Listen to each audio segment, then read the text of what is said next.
keep saying, "That's nonsense." Why settle for the boring option? Here are 11 precise words for useless chatter, the situations where it lands best, and 2 lines you can drop straight into conversation. Bafflegab. Bafflegab blends baffle and gab and names that puffed up, prestige-sounding language people use to hide the fact they have no real answer. Use it in meetings or pressy statements when a speaker pads a point with grand-sounding filler. Say it with dry sarcasm to puncture the pretense. Cut the bafflegab and tell me the bottom line. All that bafflegab about synergistic paradigms, please just give the plan. Gobbledygook. Gobbledygook. A mid-20th century coinage that evokes turkey-like gobbling, calls out dense, impenetrable jargon that obscures meaning. Use it for contracts, slide decks, or reports that read like a wall of technical terms. Deliver it with amused exasperation and demand plain English. This proposal is pure gobbledygook. Can someone translate it into plain English? The contract was all gobbledygook. I had to call legal to decode it. Gibberish. Gibberish is the blunt, old-school word for speech that's literally meaningless, mumbled, frantic, or logically incoherent. Pull it out when a rant or explanation doesn't hang together. Keep your tone flat and dismissive to highlight confusion without attacking the person. He launched into 5 minutes of gibberish, and I gave up trying to follow. That explanation was gibberish. Say it again, slowly. Balderdash. Balderdash reaches back centuries, but still lands as a witty, theatrical dismissal for claims that are ridiculous or plainly false. Use it to puncture absurdity or flimsy excuses. Raise an eyebrow and smile so it reads clever more than cruel. That excuse, absolute balderdash. Claims like that are balderdash, and where's your evidence? Drivel. Drivel once meant drool and now means long-winded, pointless chatter that wastes time and attention. Use it to dismiss rambling posts, filler speeches, or anyone who talks at length without offering value. Deliver it with a cool, concise contempt. Save the drivel for someone who cares. He drivelled on for an hour without offering a single solution.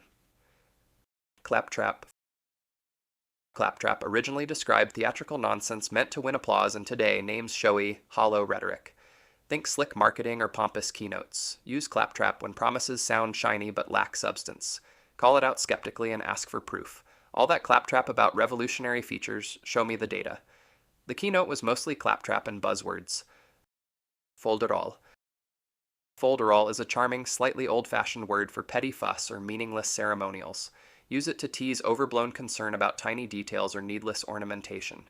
The tone should be light and amused rather than harsh. All this folderol about font choices. Can we just publish?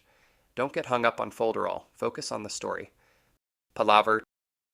Palaver with trade and negotiation roots. Names long, idle discussion that yields ceremony instead of decisions. Use it for meetings that spin their wheels.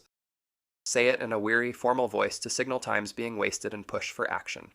We had 3 hours of palaver and still no decision. Enough palaver, let's vote and move on. Twaddle. Twaddle is a cheeky, slightly British-sounding term for silly or trivial talk that's usually harmless but tiresome. Use it to dismiss gossip, faddish claims, or fluff pieces. Deliver it with amused impatience to keep things light. All that twaddle about celebrity diets. Give me a break. That article is twaddle. It adds nothing of substance. Mumbo-jumbo. Mumbo-jumbo names ritualistic or pseudo-technical language meant to mystify rather than inform. The kind of wording that dresses up nonsense as profundity. Use it for pseudoscience, opaque product copy, or mystical jargon. Mock-serious delivery helps deflate the mystique. Their onboarding is full of mumbo-jumbo. Where's the actual how-to? All that mumbo-jumbo about clean energy harmonics is just marketing fluff. Bunkum. Bunkum, from 19th century American politics, means insincere, empty rhetoric, speeches and promises with no real plan behind them. It's sharper than many synonyms, so reserve it for clear spin or PR puffery and deliver it directly and condemnatorily. His speech was all bunkum and no plan. That press release is bunkum. It promises everything and delivers nothing. Pairing tip: match the word to the speaker's motive. Use gobbledygook or mumbo-jumbo for confusing jargon, claptrap or bunkum for flashy insincerity, and drivel, twaddle, or folderol for trivial chatter. Picking the right flavor makes your call-out sharper and usually funnier. You now have 11 sharper, more expressive options, from playful folderol to cutting bunkum, that let you name useless chatter with precision. Swap "that's nonsense" for one of these and you'll change the tone of the conversation. Smarter, sharper, and often funnier. Which of these fits your worst meeting? Drop the word in a one-line example in the comments. Follow Wordsmith for more exact words you'll actually want to say.